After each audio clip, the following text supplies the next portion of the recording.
So then I just flipped that over, built a 2x2 frame, and glued it to the eventual floor.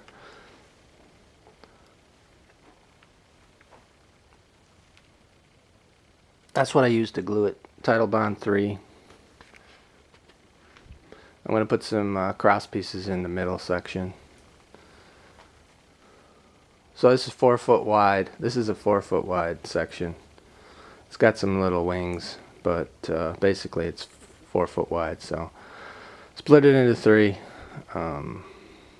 It's not exactly 16-inch on center, but the middle one you can tell is a little bit narrower than the two side ones. But it's all glued and screwed, so it's ready for the after I do the cross pieces in the middle, it'll be ready for the insulation.